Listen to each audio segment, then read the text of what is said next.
Buenas noches, otra emisión de Odisea. ¿Qué tal? Tenemos hoy discurso de la presidenta, reaparición. Volvió Cristina.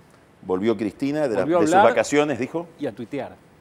A tuitear también y a darle una noticia un poco desagradable a los trabajadores y sobre todo a los sindicalistas y específicamente a Gerardo Martínez de la construcción, que hoy en los diarios pedía que en esta ceremonia o en esta reunión de la Cámara Argentina de la Construcción la presidenta anunciara una baja en el impuesto a las ganancias, por lo menos para el aguinaldo, y ella explicó, bueno, que eso no tiene que ocurrir, no va a ocurrir, en principio porque los trabajadores tienen que entender que hay que colaborar, que si se bajan los impuestos no se puede hacer política social, y por otra parte... ¿No éramos contracíclicos? O sea, somos contracíclicos, pero solo del lado de aumentar el gasto, no de bajar impuestos. ¿Por qué contracíclicos si no hay recesión? Bueno. Somos contracíclicos. Bueno, ante la expansión económica... Cuando suben el gasto dicen que son contracíclicos. Bueno, pero en este caso no. No. En este caso no hay nada que... no hay ningún ciclo que contrariar. Vos sabés que es muy Yo creo interesante... que es muy... La idea de ella es que no se anima a formularla por completo, yo creo.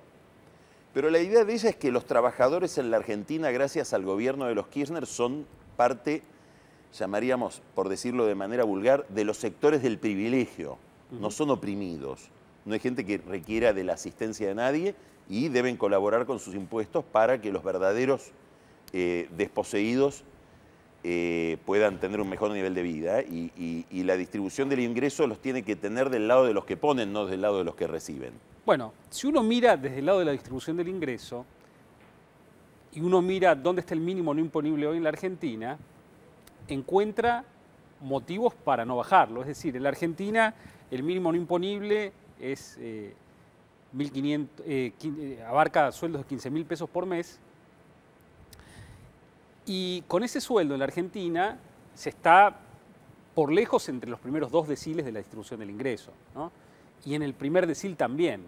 Entonces, si el impuesto a las ganancias tiene algún contenido redistributivo, tiene su lógica. Ahora, con el impuesto a las ganancias ocurre algo que no es tan levantado por el sindicalismo, pero que de repente es un fenómeno mucho más trascendente que el del mínimo no imponible, y es que desde hace muchísimos años que no se actualizan las alícuotas del impuesto, con lo cual hoy salarios de arriba de 12.000, 13.000, 15.000 pesos por mes tributan alícuotas ya muy cercanas al máximo. Es decir, tributan un fijo y luego en la marginal Sí. alícuotas muy cercanas al máximo. Entonces, eso afecta particularmente a los sueldos más de clase media alta, de 20.000, 25.000 pesos para arriba, que eso es en la Argentina la clase media para arriba, que tributan alícuotas del 35%, cuando si uno hace la equivalencia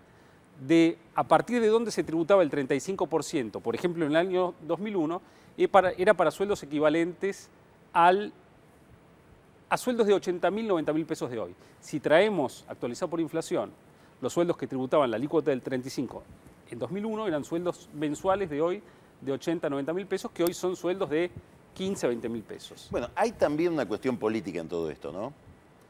Yo creo que el gobierno, cuando mira este tema, también tiene un distribuidor en su cabeza, una alícuota, por decirlo de alguna manera, política. Sí. Y empieza a ver, Cristina, que si bajara o subiera el mínimo no imponible, beneficiaría tal vez a sindicatos que son los más agresivos con ella. Petróleos, por ejemplo. Sí, o camioneros, sobre todo camioneros. Sí. Esta ha sido una bandera muy, muy identificada con Moyano. Claro. Y ahora es una bandera política, ¿por qué? Porque, fíjate, que Gerardo Martínez pida la elevación del mínimo no imponible, no sé si afecta tanto a los empleados de la construcción. Seguramente muy poco. Entonces, ¿por qué lo hace? Lo hace porque detrás de la bandera del mínimo no imponible se está produciendo un proceso de unificación sindical. Los sindicatos quieren unificarse, no tanto para enfrentar a este gobierno, sino más bien para mostrarle al gobierno que viene o a los candidatos durante la campaña electoral el poder de una corporación que está unificada y que quiere participar del esquema de poder que viene. ¿Qué tan avanzado está ese proceso? Yo creo que ya está decidido. solo que lo van a mostrar en marzo y no ahora. Caló inclusive todo el sindicalismo. Bueno, tal vez no caló, Sí. yo creo que sí, mata, y que le pueden dar en la nueva conducción algún rol a un señor que se llama Romero, que es el segundo de Smata. Ajá. Si fuera una conducción unificada con un solo líder, creo que podría ser Juan Carlos Smith, que es del sindicato de dragados, Sí. el secretario general. Que era muy cercano a Moyano en una época, no sé ahora, ¿no? Y sigue siendo Sigue cercano siendo, a Moyano, y sí, está con Moyano, Sí. y es un hombre que viene del sindicalismo cristiano, Ajá. católico, muy ligado a De Llenaro, digamos, a toda una vertiente social cristiana. Pero Ahora, vos me estás incluyendo en la unificación de la CGT también a De Llenaro y a ATE, no, porque esos no pertenecen No, a la exacto. CGT ya de base, eso es CTA. No, yo diría que va a haber una unificación entre la CGT o los sectores más importantes de la CGT oficial, la denominada CGT Balcarce, por su ligación con la Casa de Gobierno, donde está Martínez, Gerardo, la CGT de Moyano y la CGT de Barrio Nuevo. Y esto lo van a mostrar después de diciembre. ¿Por qué? Porque tienen miedo de que si muestran esta foto antes de diciembre, el gobierno les impute cualquier manifestación de malestar social, por decirlo de alguna manera, o cualquier descontrol en la situación social que pueda haber en diciembre. ¿Y qué chances hay de que pueda ocurrir eso, de que puedan producirse eventos de descontrol social? Yo creo que el descontrol social hasta ahora, si uno estudia lo que ha pasado con los saqueos en los últimos años, te diría que el factor principal de descontrol es la ineficacia del gobierno para distribuir básicamente la comida y los beneficios que da el gobierno entre los Vos decís que beneficiarios de esos planes sociales. Que correlaciona más con la eficacia del gobierno que con el nivel de empleo, nivel de actividad, a pesar de que la economía haya destruido en el último año 300.000 puestos de trabajo. Sí, yo creo que todavía no sabemos cuál es el efecto de esa destrucción de puestos de trabajo, porque no se produjo en el último año. Sí. Lo que sí te puedo decir es que hay un mecanismo, te diría, bastante complicado de distribución de planes sociales, que no se debe solamente a la ineficacia de Alicia Kirchner, que es una mujer que, digamos, pone un enorme empeño en su tarea, creo que tiene una enorme convicción en lo que hace, pero los que la conocen bien dicen que lo hacen con una enorme ineficiencia, sino también en un método que ha usado el gobierno para hacer política con los planes sociales. ¿Cómo? De la siguiente manera, supongamos que tenemos un intendente en una localidad X, pongamos por ir a un caso Junín. Donde hubo disturbios hace un par de años. Por eso nombro Junín. Sí. ¿Fue el verano pasado o el anterior? Creo que el otro. El otro. Que no lo queremos. Sí. Y queremos reemplazarlo. Entonces encontramos un candidato a intendente. Mario Meoni. ¿Era? Meoni es el intendente de Junín. Pero pongo este caso como puede ser cualquier otro. Quiero dar un ejemplo abstracto de cómo funciona el mecanismo. Entonces encontramos que tenemos otro candidato para enfrentarlo con ese intendente al que le queremos ganar la elección. Bueno, lo instalamos a este candidato. ¿Y cómo lo armamos como candidato? Lo hacemos repartir En un cosas. lugar donde no tenemos el Estado. Sí. Empezamos a armarle una legión de gente que recibe beneficios del Estado. Entonces vemos la lista de planes que podemos asignar a esa candidatura y empezamos a mandarle a esa gente la comida, la laptop, el subsidio tal o el subsidio Y los cual. otros ven que no les llega. No, los otros ven que ni siquiera tal vez están enterados de esto. Sí. Vamos a la elección Sí. y el nuestro pierde. Sí. Sigue ganando Meoni, o el que sea. Sí. Pongamos el caso Sí. de Meoni Sí. por poner un nombre. Acá empieza el problema. ¿Por qué? Porque al mes siguiente de haber perdido, el puntero que era el encargado de armar esta candidatura llama y dice, che, la comida, ¿qué comida? No, de acá de Junín, ¿qué Junín? No te acordás que sí, disculpa, no te la mandé, te la mando, 15 días tarde. Al mes siguiente tiene que volverles a recordar que ahí había gente que estaba comiendo gracias a la... Al tercer mes que no llega y ya estamos en Navidad, aquel que tiene el vale y va al supermercado a pedir la que se supone su comida y no se la dan, dice, bueno, me la llevo por las mías, porque esa comida me corresponde. Bueno, puede ser que de pasada me llevo también un plasma, Podríamos hacer si es un poco delincuente. Podríamos hacer un paralelo con el que tiene un vale que se llama 100 pesos, que va a buscar con los 100 pesos su comida y que de repente ve que le alcanza para 40% Ese menos. tiende a no llevársela por su cuenta la comida con ese vale, Sí. ¿no? Pero el otro que dice, no, a mí me asignaron un derecho sobre tanta porción de góndola, me llevo esa porción de góndola. Ahora, ahí puede ser que vos montes pícaros. Sí. Entonces va uno que rompe. ¿Necesitas cuánto? 2 motoqueros que armen un lío. Creo que en Córdoba, por ejemplo, el año pasado pasó eso. Sí, sí. Sobre esto se montó una operación De robo, de delincuencia. pero no por el robo, por generar el disturbio. Sí, sí. Vos mandás 2 tipos con motos a que rompan el supermercado del chino, Pero, y ya ahí se arma un caos que tiene otra dinámica. ¿Quién era el interesado? Suponete en Córdoba, por poner un ejemplo también. Pero es que en Córdoba fue muy atípica la situación, Sí. porque no te olvides que está ligada al conflicto policial. Sí, y ahora por eso tenemos te que digo. mirar si va a haber conflictos policiales o no. Ajá. Porque ahí puede haber sido la policía. Bueno, suponemos que esto lo habrán previsto, ¿no? Es algo bastante fácil El de verbo prever. prever es un verbo que este gobierno conjuga a partir de la segunda persona. Es decir, tú prevés. Sí. Yo preveo, no está en la conjugación. O sea, no es un gobierno que esté caracterizado por prever. Fíjate que ni prevén mandar correctamente los balances de una empresa que seguramente está bajo la lupa de todo el mundo a la Inspección General de Justicia. Es un problema de falta de previsión. Pero vuelvo. No seas destituyente porque Bonadío tampoco mandó, nos dijo Cristina en los tweets hoy. Claro, pero Bonadío no tiene una empresa que esté imputada de lavar dinero con la obra pública, ni es presidente de la Nación. Vuelvo al argumento de la previsión de todo esto. Yo creo que en Córdoba lo que pasó, bueno, de la Sota cree que fue Milani. Si le preguntás quién hizo esto, y me montaron un aparato de inteligencia en combinación con la policía. Sí. Ya entramos en otro terreno mucho más resbaladizo, que es el de las fuerzas de seguridad. Yo creo que no hay hoy razones en la Argentina para que tenga que haber problemas a fin de año, si no fuera por este tipo de incompetencias. Y cuando o por el hubo, deterioro de la situación social. cuando hubo problemas, por ejemplo, en todo el norte del conurbano, hace 2 años, hubo 500 presos en las cárceles de las comisarías del conurbano. Te podías cansar de pedir, y la presidenta dijo que era un golpe de Estado, que era un proceso de desestabilización que lo comandaban Moyano y Barrio Nuevo. Bueno, te podías cansar de pedir nombres de esa gente, porque si están en un golpe, Sí. sería bueno conocer los nombres. Y nadie dio los nombres. ¿Sabes por qué? Porque era toda gente vinculada a organizaciones sociales del gobierno. Y al final hay una presión fenomenal sobre Scioli para que Scioli hable con la policía y libere a esta gente, porque pertenecía a las organizaciones sociales del gobierno que habían sido ineptas en enviarles la comida una semana antes de la fiesta de Navidad. Esto pasó idéntico en Bariloche, donde te acordás que se incendió la ciudad, bueno, después voltearon al intendente. Entonces, me parece que hasta ahora lo que sabemos es que es más un problema de logística y de incompetencia que un problema de rebelión social por condiciones, para ponerlo en términos tradicionales, por condiciones objetivas que se deterioraron. Okay. Nos hace enseña de que vayamos... Vamos a ir a conversar ahora con el doctor Alejandro Carrió. Vamos a vender un poco el programa también, después vamos a hablar con Marcelo Leiras, entonces vamos a hablar ahora con Carrió de la situación de la justicia, de varios temas que hay para cubrir con él, y después vamos a hablar un poquito de política con Marcelo Leiras en el siguiente bloque. Así que vamos a la mesa. Vamos a hablar con el doctor Carrió.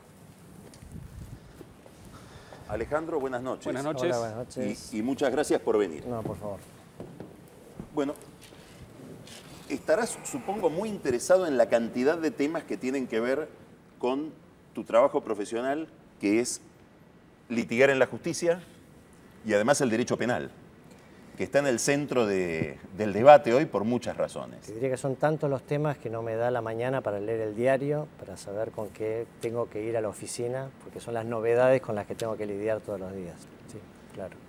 Hoy tenemos todo un debate respecto de la corrupción en el país y una imputación muy severa del gobierno al Poder Judicial y concretamente al juez Bonadío respecto de que lo que ha pasado con esta empresa de la presidenta es una exageración deliberada, orquestada, que tiene que ver con un proceso de desestabilización, ¿no? Como dijo, siempre tiene un léxico especial, Capitanich, golpismo activo. No sé cómo sería el golpismo pasivo, todavía no lo conozco. Pero, ¿qué opinas de todo ese debate, de toda esa situación? Wow, bueno, ¿cuánto tiempo tengo? Y el tiempo que nos ofrece la televisión, que siempre es escasísimo. Está pasando algo que en realidad suele pasar en los fines de ciclo, y es que los jueces que no se animaron durante muchos años a hacer investigaciones en serio y a tomar decisiones que afecten a las personas con poder, cuando advierten que esas personas empiezan a perder ese poder, ahí se animan.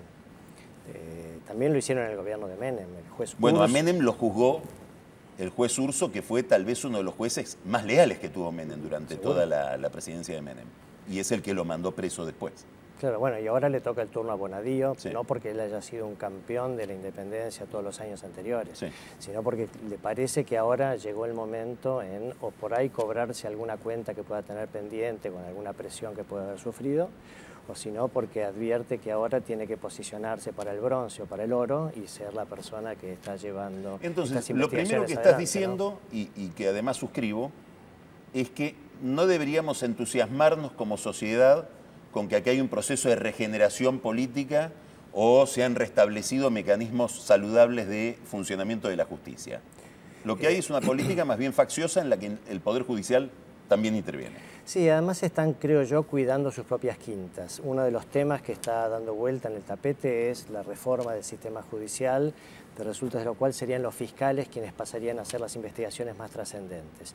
Esto a los jueces como corporación no les gusta. No les gusta que pasen a dejar de ser las estrellas en el firmamento de Comodoro Pi. Y entonces también quieren demostrar la eficiencia que tal vez no tuvieron en los años anteriores. Alejandro, se está hablando mucho últimamente, especialmente desde la oposición, de la figura de la cosa juzgada írrita y aparentemente, digamos, que sería una figura por la cual sentencias que podrían ser pasibles de ser revisadas, podrían ser llevar a condenar nuevamente por delitos que aparentemente ya habían sido sancionados. Y el gobierno, a través de la reforma del Código Procesal Penal, aparentemente estaría instrumentando la manera de evitar esta situación. ¿Cómo ves ese proceso? El tema este de la cosa juzgada írrita o fraudulenta en realidad tiene sus años. Ustedes se acuerdan cuando María Estela Martínez de Perón en su momento fue con los cheques, claro, los cheques de la Cruzada de la Solidaridad, que se le escapó una firma en un cheque de 3 millones de pesos de aquel momento, que era mucho dinero. Y a la figura a la que se recurrió para poder dar vuelta a una investigación que estaba supuestamente cerrada fue esta, la de la cosa juzgada fraudulenta, con lo cual antecedentes existen. Sí. Hay toda una movida académica en este momento, hay un libro que se sacó de Morgenstern. Sí, de Morgenstern y más allá de la cuestión académica, ¿hay jurisprudencia? Sí, sí hay jurisprudencia. Lo que pasa es que hay que tener algún cuidado con ampliarla a todos los casos donde nos parece que alguna investigación no nos gustó demasiado, claro, porque la cosa juzgada como valor lo tiene y es muy importante para darle alguna estabilidad a las decisiones jurídicas. Pero si uno puede demostrar que realmente el funcionario que debió ser investigado no corrió realmente ningún riesgo de ninguna naturaleza, porque estaba todo arreglado en el sentido de que los peritos en una semana iban a determinar, por ejemplo, que no había ningún enriquecimiento. El juez no iba a hacerle ninguna pregunta a esos peritos.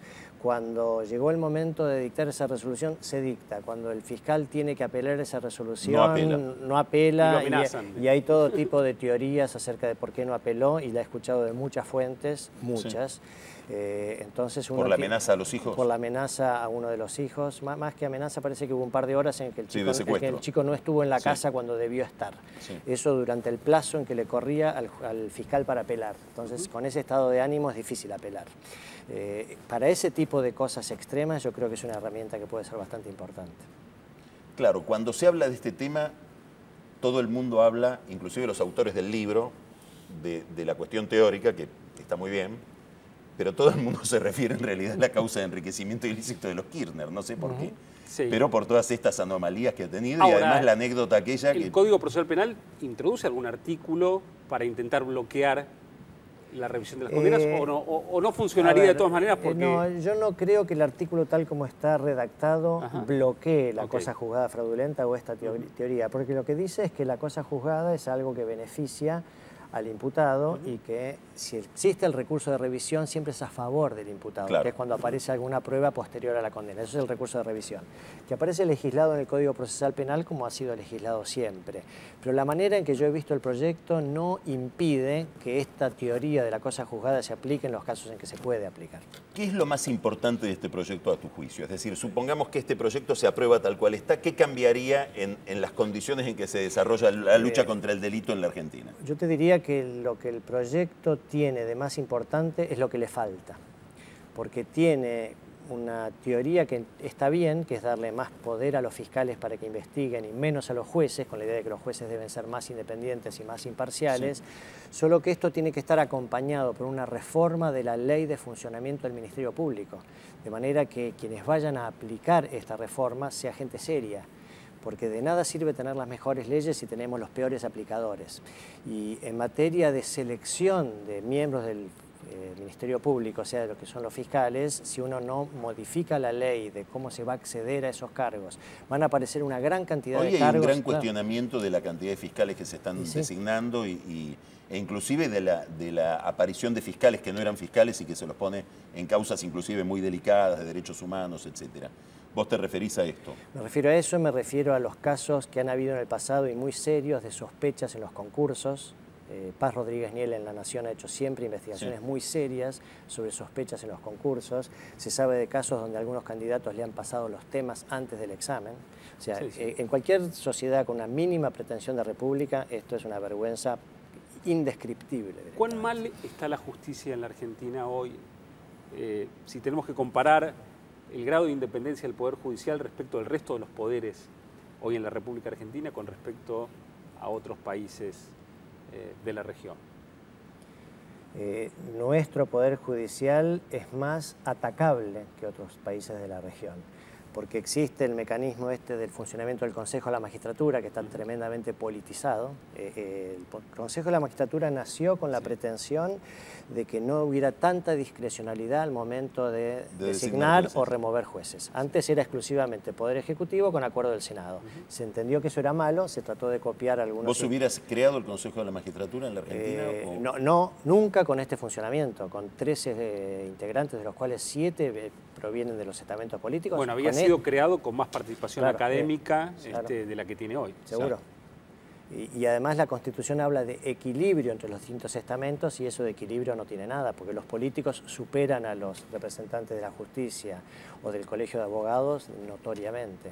Con lo cual el Consejo de la Magistratura es una herramienta que politiza tremendamente el funcionamiento de los jueces. Hoy en día está muy dividido el Poder Judicial. Y para mí, mi ideal de juez es uno que no sé qué simpatía política tiene, porque no tengo por qué saberlo, porque lo único que tengo que saber de él es cómo administra la justicia. Cuando un miembro del Poder Judicial adscribe a cierto partido político, yo ya empiezo a sospechar de que ese juez no es independiente. Alejandro, hay otro debate hoy en la Argentina que tiene que ver con la vacante que se ha producido en la Corte con la muerte de Petracchi y después con la renuncia del doctor Zaffaroni. La oposición dice nosotros no queremos que esa vacante se cubra y el gobierno dice entonces ustedes están en una actitud sediciosa en contra de la Constitución que dice que tiene que haber 5 miembros y va a haber 4. Hubo una denuncia de un abogado que los acusó de sedición por haber firmado esa especie como de compromiso, de acuerdo. ¿Cómo ves ese debate? Yo creo que si la Constitución habla de que la Corte tiene que tener 5 miembros, debería tener 5 miembros, es prerrogativa del Poder Ejecutivo hacer la propuesta y es prerrogativa del Senado, por las 2/3 partes de sus miembros, darle acuerdo a quien quiera. O sea que yo creo que haría bien el Poder Ejecutivo en promover a alguien y hace bien el Senado en analizar si ese alguien cumple o no con los recaudos. O sea que tu idea, por lo que entiendo, es que hay una especie de error político de la oposición de decir, a priori decimos que no. A ver, ¿qué pasa si le presentan...? ¿Qué es lo que va a hacer el gobierno, creo, lo que estás por decir? Claro, ¿qué pasa si le presentan un candidato en el que todo el mundo diga, wow, este es bueno? No, o un candidato que sea uno de los miembros del Parlamento. Uno de los sediciosos. Uno de los sediciosos. lo van a tener que insultar a esa persona. Claro, hay un... No, creo que es un error. Yo creo que tendría... Es un error, claro. Sí me parece bien que, dado que hace falta una mayoría calificada, sean muy exigentes a la hora de designarlo y todo el procedimiento de escrutinio previo de ese juez de la Corte debería ser mucho más sólido y fuerte de lo que ha sido en el pasado, pero yo no bloquearía así a priori la posibilidad de que el gobierno nos sorprenda con un candidato potable. Alejandro, en estos últimos años la justicia federal ha tenido un comportamiento, digámoslo de alguna manera, pobre, más allá de algunos casos ya muy llamativos, como el juez Ollarvide, o el nombre lo digo yo, digamos, uno lo que ve es una falta de independencia muy grande y una dependencia muy grande del ciclo político. ¿Cómo puede hacer el próximo gobierno para corregir esto si lo quisiera corregir, digamos? ¿Pasa por las personas, pasa por el sistema? Tenés una mala combinación de las dos cosas. Sí. Las personas no son las ideales y el sistema es lejos de no ideal. La combinación de un Consejo de la Magistratura politizado, herramientas para iniciar sumarios en el Consejo que nunca terminan, y después los jueces que sienten que si asoman la cabeza les va a ir mal. Muchos evidentemente tienen algún esqueleto en el placar, porque si no sería más fácil decir, bueno, háganme el proceso que quieran. Sí, claro. Con lo cual es una combinación de malas instituciones y no mejores protagonistas. Hay un tema que a mí me gustaría escucharte, cuál es tu posición respecto de la gravedad de este tema, si te parece que está exagerado, si te parece que al contrario, que hay una falta de sensibilidad frente al problema, que lo vemos instalado cada vez más en los diarios en la Argentina, que es la cuestión del narcotráfico. ¿Qué pensás respecto de este problema y de este debate? Tuvimos poco control en los momentos en que la Argentina empezó a llenarse de personas con una política migratoria demasiado laxa. Tuvimos poca voluntad política de atacar este problema. Y cuando creo que nos hemos querido acordar ha sido tarde. ¿Por qué pensás que es tarde? Bueno, hoy en día tener los actos de violencia que tenemos, por ejemplo, en el interior del país, en la provincia de Santa Fe, provincia de Buenos Aires y demás, yo creo que es tremendamente difícil. O sea, la Argentina dejó de ser un país de tránsito. Eso lo tengo bastante claro. Y encima hay señales muy duras. Por ejemplo, hay una causa que interviene la jueza Servini de Cubría, donde se descubrieron irregularidades de control en el Cedronar, que es el organismo que por definición debió haber hecho el control que no bueno, hizo. Está procesado Granero, que era el secretario de drogadicción. Seguro, sí, Están por falta de control. involucrados los Zacarías. Los hermanos Zacarías, que formaban parte del entorno de los Kirchner desde hacía más de 20 años. Y bueno, ese es el problema de recibir plata para las campañas sin mirar bien de dónde vienen, ¿no? Sí, bueno, ahí hay un tema aberrante, ¿no? Porque son droguerías vinculadas al tráfico de efedrina que aportaban dinero a la campaña y que eran controladas al mismo tiempo. El jefe de campaña era Alberto Fernández, que hoy está con Massa, y el encargado operativo de controlar la recaudación era Capaccioli, que era a su vez el superintendente de salud que tenía que controlar esas droguerías. Me parece que es más, da para pensar que es más que una distracción, que es casi un sistema, ¿no? Por la doble función del que tenía que controlar y que recaudaba entre sus controlados o entre sus supuestos controlados. Pero lo que te preguntaría para terminar y no molestarte más es lo siguiente.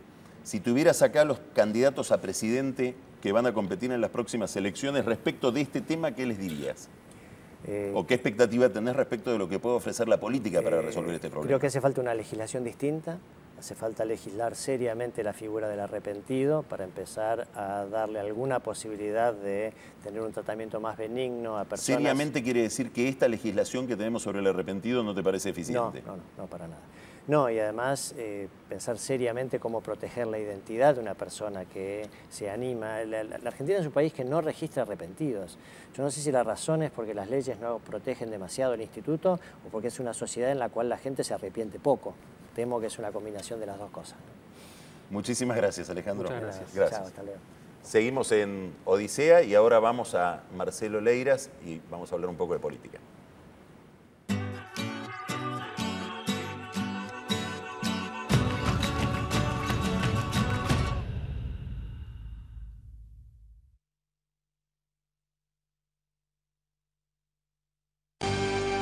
Silfa, laboratorios farmacéuticos auténticamente argentinos.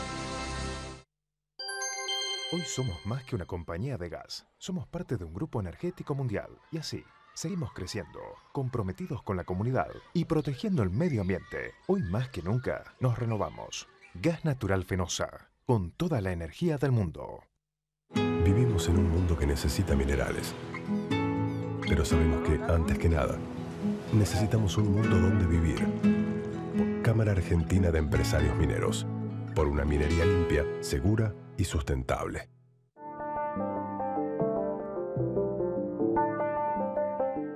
Auspicia este programa LAN, el encanto de volar.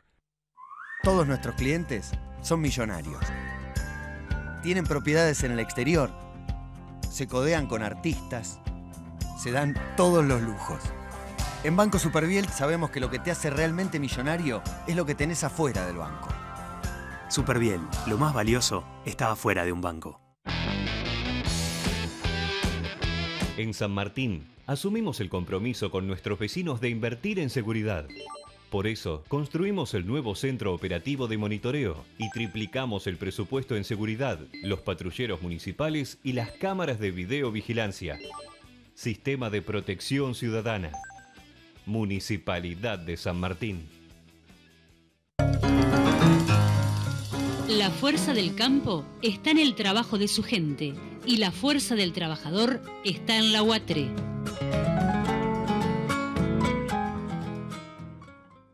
Bancor le ofrece líneas de asistencia financiera para el sector agropecuario, adquisición de maquinaria agrícola, capital de trabajo para el sector tambero, compra de insumos agrícolas y tarjeta Bancor Agro. Estamos de su lado.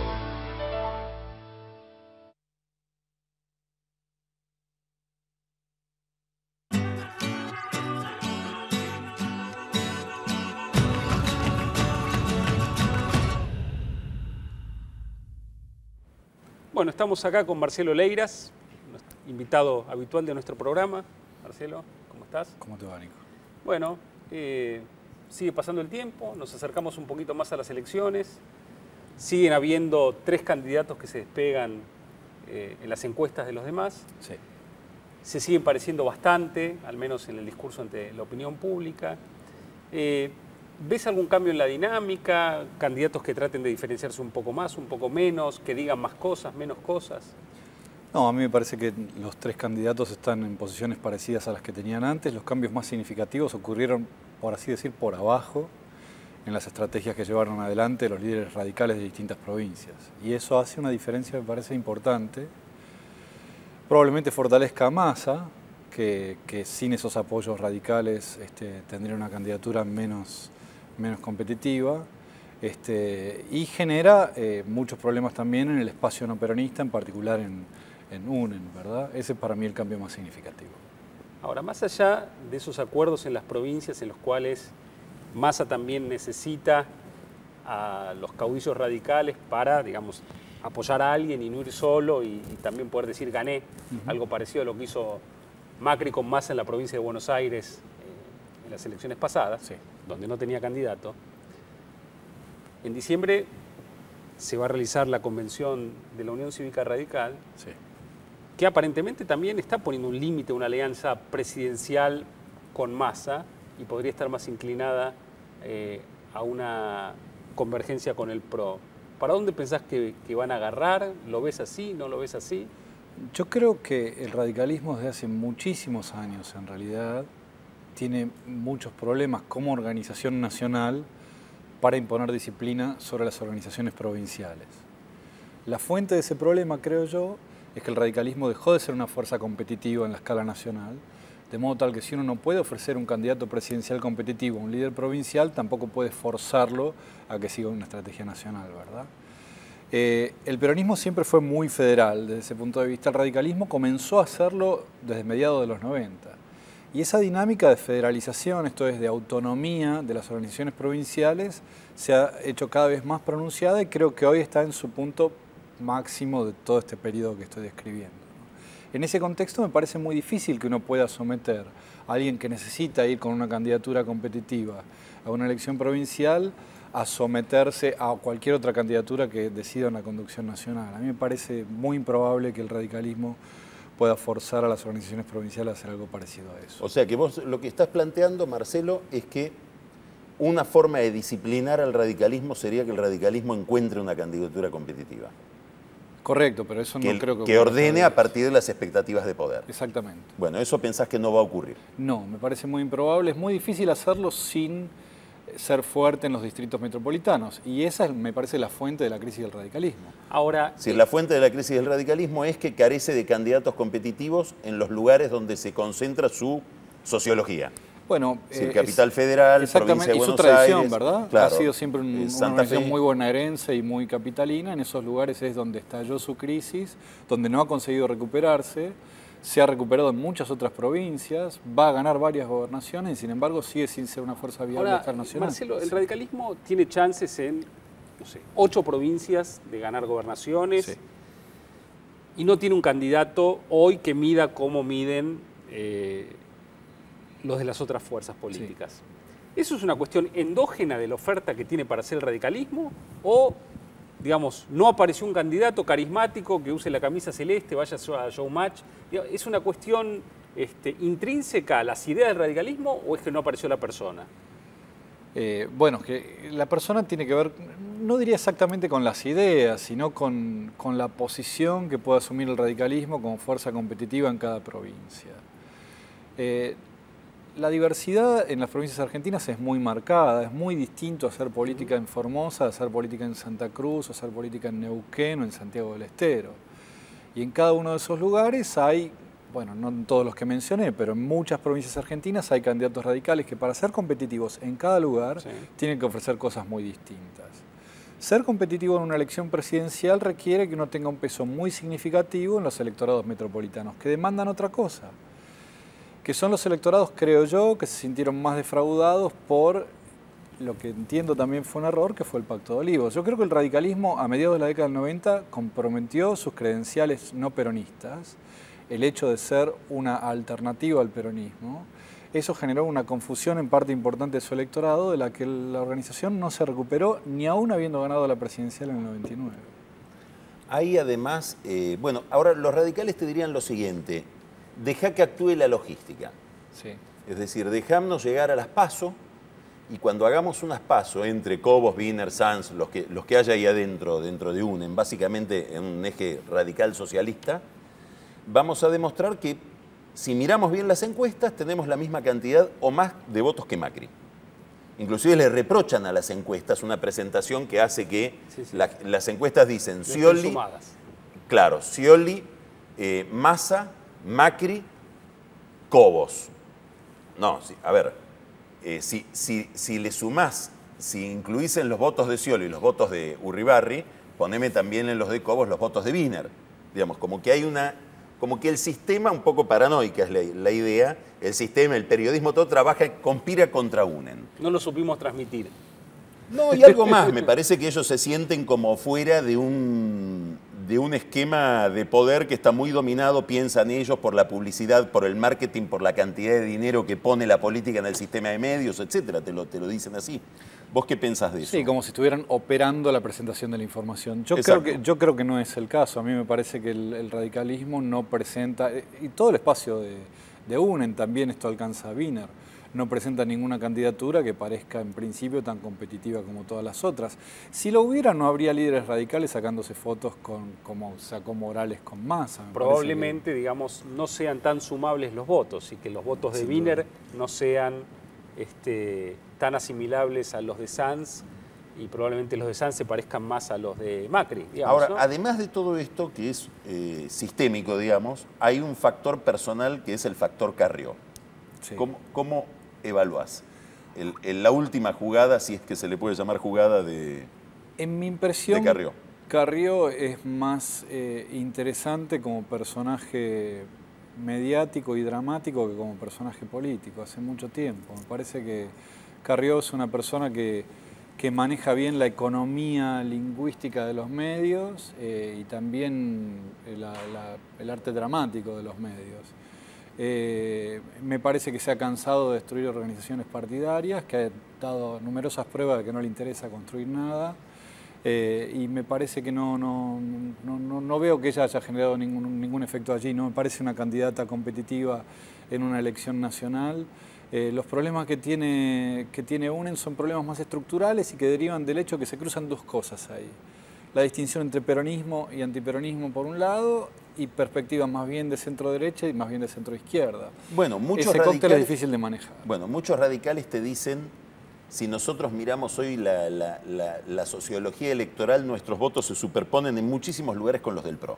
Sí. Y por eso tenemos que ir, en algún momento tenemos que resolver ese problema, que es encontrar una fórmula que nos permita converger, porque si no lo que vamos a lograr es que haya un balotaje entre dos peronismos. Sí. ¿Vos coincidís con esa visión? Es decir, ¿vos pensás que se puede armar un cuadrante peronismo-antiperonismo, también teniendo en cuenta que la sociedad va a percibir que Massa y Scioli van a estar juntos al día siguiente de la elección? Yo creo que el cuadrante, estas dos dimensiones que he mencionado, creo que organizan la discusión política en la Argentina, pero la que prima es la distinción entre peronismo y antiperonismo. ¿Vos creés que eso sigue funcionando en la cabeza de la gente? Sin ninguna duda, yo creo que sí. Por ejemplo, yo creo que si a la presidenta le fuera mal, es muy probable que gane la elección el candidato que se presente como no peronista. Y creo que ese es el motivo por el cual Macri sigue jugando esa carta, está haciendo una apuesta que yo creo que es Massa inteligente. ¿Tiene espacio todavía para seguir eligiendo ser a veces peronista y a veces antiperonista o no? Y no, me parece que no se puede volver a ser jefe de gabinete a pasar al otro lado. Pero Massa está en problemas. Y sí, para Massa eso sería... Ahora te hago otra pregunta. Sí. ¿Qué relación hay entre brecha cambiaria y candidatura de Scioli? Porque da la impresión de que cae el blue y gana Scioli. Se dispara el blue, Scioli está en el horno. Bueno, si la brecha cambiaria fuera lo que condensa la evaluación del funcionamiento de la economía, creo que la relación es muy directa. Si a la economía le va mal, Scioli va a estar en problemas. Si la economía anda más o menos, Scioli tiene muchas chances de ganar, creo yo. ¿Cómo pensás que va a resolver Scioli su relación con el kirchnerismo, si es que no es kirchnerista? O con los sectores, digamos, más ideológicos o más combativos del gobierno. A mí me parece cada vez más parecido a lo que hacía Néstor Kirchner con Duhalde en 2003. Scioli va a ser kirchnerista hasta la primera elección legislativa de cuando sea presidente. ¿No es un luder para vos? No. No es un luder. ¿Qué le dirías? Luder perdió. Y Scioli puede ganar, vos decís. Scioli puede ganar. ¿Qué le dirías a Macri, pensando en este esquema, peronismo-antiperonismo, cómo plantarse, cómo afinar su estrategia para estar en la segunda vuelta contra eventualmente Scioli? Bueno, claro, ese es el asunto. Yo creo que Macri tiene que jugar la carta de ser el candidato del no peronismo. Sí, ¿Pero vos pensás que eso puede ser coordinado de una manera descentralizada después de las PASO o que él hoy tiene que hacer un esfuerzo por cerrar con el radicalismo y llevarlo con él a las PASO? No va a poder cerrar con el radicalismo en su conjunto porque creo que no hay tal cosa. El radicalismo no va a ir todo junto a una sola mesa. Sería muy buena idea para Macri sí cerrar con algunos espacios del radicalismo, por ejemplo el cordobés, para que eso lo fortalezca y llegar a una segunda vuelta. Y en la segunda vuelta... O sea, tu idea es que el radicalismo va a terminar siendo una especie de PMDB exactamente eso. Brasileño. Es exactamente eso. Pero le va a prestar base territorial exactamente. Y tendría que sacarse la idea de la cabeza de tener un candidato a presidente, vos decís. Hasta que consiga recuperarse en provincia de Buenos Aires y en la ciudad de Buenos Aires. ¿Ese es un equilibrio estable? Digamos, ¿puede haber un partido que simplemente es basado en fuerzas territoriales, candidatos a gobernador? Bueno, en Brasil funciona. En Brasil funciona, el APRA en Perú funcionó mucho tiempo así también. ¿En Argentina vos pensás que podría subsistir eso? Digamos? Y es lo que estamos observando, creo, ¿no? Sí. Sí, creo que sí. No veo por qué no. No es indispensable, eso es interesante también. Tiene mucha autonomía la política provincial. No es indispensable ser competitivo a escala nacional para ser un jugador en la provincia. Bueno, lo que sucede es que las categorías con las que miramos la política siguen siendo categorías generadas entre el 83 y el 2001. Entonces, percibir esta dinámica nueva, donde el señor Morales... Yo recuerdo lo que era el radicalismo de los 90 y de los 80, donde a Angelosa, a Masachesi, a Maestro, a Rosas le decían tenés que subordinarte en tus relaciones con Menem a lo que dice Alfonsín del Comité Nacional con 1% de los votos. Y se subordinaban, porque había un liderazgo fuertísimo en la cabecera del partido. Hoy, Sanz hace un acto el viernes y el lunes siguiente, no dejó de pasar una semana, Morales se sacó una foto con Massa. Sí, pero acordate, Carlos, que La alianza del 97, la del 97, no la del 99, se formó en 4 o 5 distritos nada más, ¿no? Meter al resto del radicalismo dentro de la alianza tomó el efecto de demostración, decir, bueno, ves que esto que decidimos en ciudad y en provincia camina, ahora vení. No existía en el resto de los distritos tampoco. Bueno, no, claro, el FREPASO no existía, pero no es que todo el radicalismo se sumó a eso, ¿no? La coalición tuvo el mismo formato solo en el 99 y cuando había la chance de ganar. A mí, las tendencias centrífugas en los partidos argentinos han sido muy fuertes siempre. El radicalismo las bancó mejor que el peronismo, pero también allí priman. Y ahora lo que observamos efectivamente desde 2001 es que la política provincial es lo primero que los líderes tienen en su cálculo cuando deciden las coaliciones, y así se está mostrando ahora. Marcelo, muchas gracias. En el próximo bloque seguimos con los tweets y con Carola.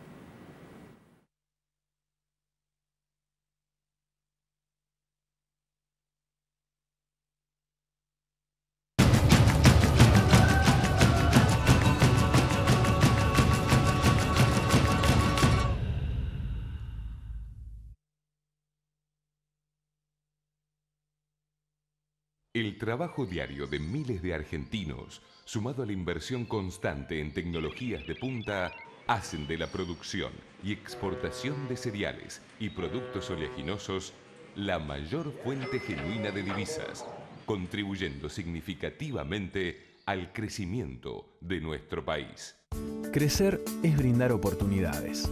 Crecer es motivar el desarrollo de la gente. Crecer es promover la cultura y el deporte. Queremos seguir creciendo junto a vos. Banco Ciudad. Te quiere ver crecer. 0822 20400. bancociudad.com.ar. Hace valer tu derecho a la excelencia. Universidad Metropolitana para la Educación y el Trabajo. Ya está abierta la inscripción. Informate llamando al 0800 222 UMED en www.umed.edu.ar o acercándote a Sarmiento 2037. UMED, tu derecho a la excelencia.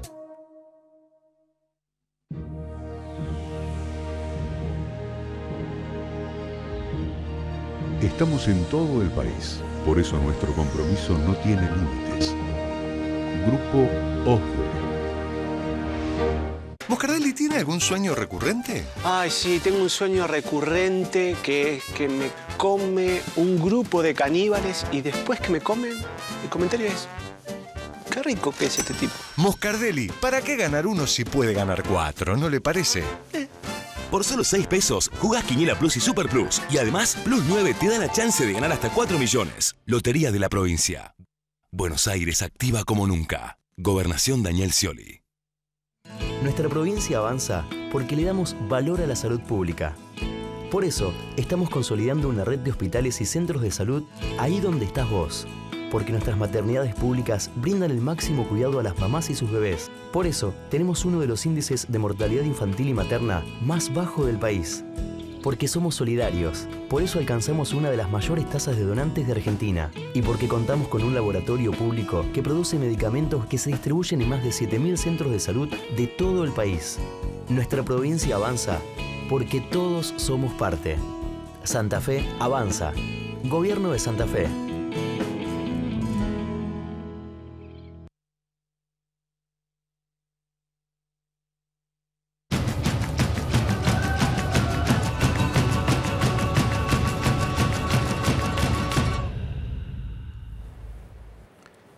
Bueno, estamos con la parte más aburrida del programa. Seria del programa, que son los tweets de la semana, que creo que esta semana van a ser 4. Y arrancamos entonces con Boletín Oficial, @oficialboletín, que dice que... ¿Esto quién lo produce también? ¿Zanini como el bolillero o no? Zanini, depende del... Boletín Oficial depende de Zanini y de Liuzzi. El jefe de gabinete dijo que la empresa hotelera de los Kirchner es transparente, cualidad que comparte con los huéspedes de sus hoteles. No se ven tampoco. Jorge Yoma, una genialidad de Yoma, me preocupa la trata de radicales que hay en la política argentina. Muy bien. Ahora que hay un congreso sobre la trata, creo. Sí. Que era lo que hablaba Leiras recién sobre violencia de género. El tráfico de radicales. Sacti Tomayo, Tito Laclau, que nos dice... Tito Laclau. Tito Laclau. Pensemos si Lilita no es una enviada del futuro de la resistencia para proteger a su líder, Adrián Pérez. Ah, no, pará, ya es tarde. Bueno. Y ahora tenemos Elisa Lilita Carrió. Esta es la unidad que busco. ¿Vos viste la unidad que busca? No sé si la viste bien, pero la unidad que busca es una donde está... Y este gráfico lo tuiteó ella, ¿no? Lilita está arriba, ella grande. no se corrió al medio. ¿Esto lo manda ella? Sí, se corrió al medio, pero arriba del medio. Qué increíble. Lilita, una mamusca de la cual emergen... Y todos los chiquititos que son los demás, ¿no? Los narcotraficantes. Sí. Una larga fila de narcotraficantes. Sí. Mirá, este trae plata de la efedrina. Dice, por eso me corrí al medio. Este tiene que dar explicaciones sobre el narcosocialismo. Este, por ser norteño es narco, como dijo, no, Morales es del norte. Y de, el norte es todo narco. Y de este lado, más en amarillo, están los corruptos republicanos. Los próximos narcos que van a ser los del PRO. Así es. Bueno, nos vamos a ver acá. Macri dijo el otro día, estaba comiendo Macri el jueves a la noche con un grupo de amigos, y dice, a mí Lilita es como el tiburón. Hasta ahora me gustaba a mí cómo se comía a los demás. Sí. Ahora empiezo a estar preocupado porque veo venir la aleta, dice. Veo venir la aleta hacia nosotros. Aleta Carrió. Sí. Lindo que Macri tenga capacidad de metaforizar. Yo no pensé que llegaba a eso en la política. No, lo veo más suelto cuando habla de deporte. Ahí se enciende cuando habla de fútbol. Pero cuando habla de política es como un poco de pasión adquiere, ¿no? Sí, cuando habla de política es como que no lo entusiasma el tema. No tenemos bolillero, podemos sacar a los enemigos de Lilita, tenemos que sin bolillero, los enemigos de Lilita nos llevaría todo el programa. Sí, por eso podemos tener un nuevo bolillero. ¿Cómo estaría bien? Carola? Tienen que empezar todos con narco y después en las opciones. Pero narco es la primera palabra. Clasificaciones. Total. Bueno, tengo algunos cuentos de la Cámpora. Vieron que la Cámpora está bastante metida en el tema de aerolíneas, ¿no? Aeronavegación en general. Sí. Y dentro del rubro... Alta en el cielo. Exactamente. Dentro del rubro Alta en el cielo también tenemos Intercargo, que es una empresa, bueno, que sé que todos los servicios de rampa, ¿no? Bueno... es la que te manda el colectivito, te bajan las valijas. Es la que no le manda el colectivito a LAN, digamos. Exacto. Sí. Bueno, llegado el caso, sí, es la que no hace eso. Sí. Bueno, han desarrollado desde octubre, ¿no? Un nuevo servicio practiquísimo que te lleva en colectivitos desde Aeroparque al centro, creo que hace Belgrano, Puente Pacífico, Puente Saavedra. Con la maravillosa carga arrancó esto de, viste que en turismo ponen packs, packs. Sí. Bueno, arrancó con 1.5 packs, que es un ser humano y un busto romano, ¿no? Claro. Por ejemplo, ¿no? Arrancaron así. Ahora, la parte de arriba o de abajo. Sí. La que más te guste. Hay que ver cuál, no sé, dónde están los bolsillos que pagan de abajo. Claro, de acá para abajo. Ahora aumentaron a 2, entonces ya... 2 personas por colectivito. Sí, 2 packs. Sí. Lo cual lo ha convertido en, claro, un éxito. One packs, 2 packs. Tal vez sea más barato pagarles el taxi. Seguro, pero lo consideran un éxito tal que pretenden llevarlo a Ezeiza también esto y tener un servicio que vaya de Ezeiza, supongo que al centro y algún otro recorrido. No, vamos a comprar unos nuevos a $250.000 el colectivo, a Bicoca, dame 2, 12. Que nos da un número, Nico, acá, 3 millones de dólares. Bueno, hay una mosquita. 3 palos verdes, los colectivitos de Ezeiza al centro. No muy efectivo a nivel económico esto. Hubo algunos gritos ahí de disconformidad. El primero que se plantó así que no le gusta el tema es Alejandro Granados, lo conocemos. No, pidió que los micros paren a comer en el mangrullo antes de seguir. Es el intendente, el secretario de Seguridad y jefe de Ezeiza. Y obviamente tiene bastante manejado el tema Tiene un hotel en La Matanza también, es hotelero como Cristina. Exacto, sí.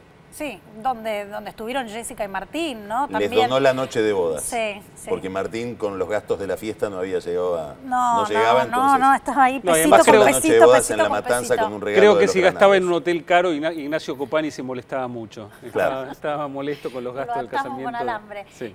Bueno, es el que otorga las licencias de los taxis, así que no está muy contento. Ah. ¿Y su hijo? ¿Saben dónde milita su hijo? Mismo nombre y mismo apellido. En la Cámpora. ¿Dónde si no? ¿Dónde si no? O sea, conflicto familiar por los taxis me imagino, no quiero estar en el asado del domingo ahí, en esa familia, conflicto. Y el otro que se está quejando es Omar Viviani, sindicalista de los taxistas. No sé por qué te reís. Porque me acuerdo de la calificación de... Es un maestro. De Moyano. Maestro pizzero. ¿Cómo lo llama Moyano? Claro. Moyano lo llamó el enano maldito, porque se sintió traicionado. Sí. Y no sabemos si se ofendió más por lo de enano o por lo de maldito. Pero es medio... Enano traidor lo llamó. Enano traidor. Que no es lo mismo es que peticito. maldito. Sí, pero porque fue jockey, ¿o no? Bueno, fue jockey porque es petizo, no es petizo porque fue jockey. No, bueno, no dije eso. No dije eso. Tiene que ser, además, petizo. Causalidad versus correlación. Exactamente. Y livianito tenés que ser para ser jockey. Y él es livianito. Sí, sí. Y parece que manejaba. Manejaba el caballo, claro, corría, sí. soy rubia, che. Corría sobre un Con caballo. el taxi, como un taxi manejaba Era el caballo. negro y amarillo el caballo. No, negro y amarillo. No, el caballo no, bueno, los colores Sí. que corría el caballo. Ya era taxista cuando era jockey. Sí, pero Nico tenía la otra especialidad de la casa del señor. No, yo me enteré por ahí que decían que se dedicaba a las pizzerías. Exacto. ¿En Dijo, dónde? En Roma. En Roma. Aroma, sí. Y curiosamente, cuando va a Roma, vive en un departamento muy lindo en Vía Condotti. Sí. Que debe ser Nada prestado, menos. supongo, porque Sí. no creo que un sindicalista argentino nadie. tenga la fortuna que se necesita No, para siempre comprar hay un gente que les da departamento. una mano Sí. y les presta cosas, la noche de bodas, La suegra. el hotel. La suegra. Ese invento de un amigo, ¿no? La suegra. Así que esas son las que tenía para hoy. No sé si, Nico, vos tenías algo, si hay tiempo. Yo creo que no tenemos tiempo. Yo les quería contar un poquitito acerca del nuevo ministro de Economía de Brasil. El Pocho Levi. El Pocho Levi, Joaquín Levi, que, digamos, ya ocupó un cargo de secretario del Tesoro en la época de Lula, graduado en Chicago, exfuncionario del FMI, el sueño del mercado, porque es una persona que tuvo una disciplina fiscal muy, muy fuerte durante el gobierno de Lula, donde había todo un grupo de ortodoxos comandados por Antonio Palocci, después caído en desgracia por un escándalo de corrupción, que se enfrentaban a los heterodoxos liderados por Aloisio Mercadante, por Guido Mantega y por el sector político que encabezaba Dilma Rousseff, y donde ahora, vuelve a la gestión Joaquín Levi, que, digamos, tuvo la virtud en esos años de enfrentamiento entre estos grupos que también estaban formados en dos universidades distintas, Unicamp, los heterodoxos, la PUC, los ortodoxos, pero donde todos destacan el buen trato que tenía hacia los otros también Joaquín Levi. Entonces, una persona de convicciones muy firmes, un ortodoxo de la política económica. ¿Qué significa? ¿Qué va a pasar qué en Brasil? Brasil necesita volver a tener un superávit primario. Hoy tiene uno de 1 punto del producto, lo cual lo lleva a un déficit global de 4, y necesita llevar el superávit primario a 3 puntos del PBI para no perder el grado de inversión y para además poder hacer un ajuste fiscal. O sea, va a ir a un ajuste fiscal Un ajuste violento. fiscal como principal herramienta de política antiinflacionaria. Brasil ya tiene tasas de interés altísimas y con eso no ha logrado bajar la inflación. O sea, lo que le pedía Fábrega a Cristina. Así es. Bueno, creo que con eso... No dijiste todavía, nos quedó del programa anterior a cuánto va a estar el dólar en enero, pero eso lo dirás en el programa que viene. En el próximo programa Porque ya vamos a nos tenemos decirlo. que Entonces les deseamos muy buena semana. Nos vemos el Carolita, martes. Salud. Felicidades. Felicidades. You are a splendid butterfly. It is your wings that make you beautiful, and I could make you fly away, but I could never make you stay. You said you were in love with me. Both of us know that that's impossible, and I could make you rue the day, but I could never make you stay. Not for all the tea in China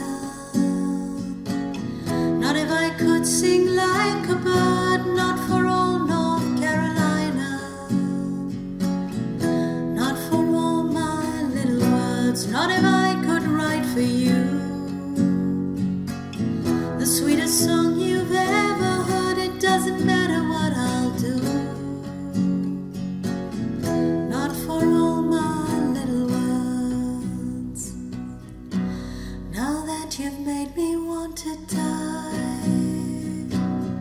You tell me that you're on boyfriend or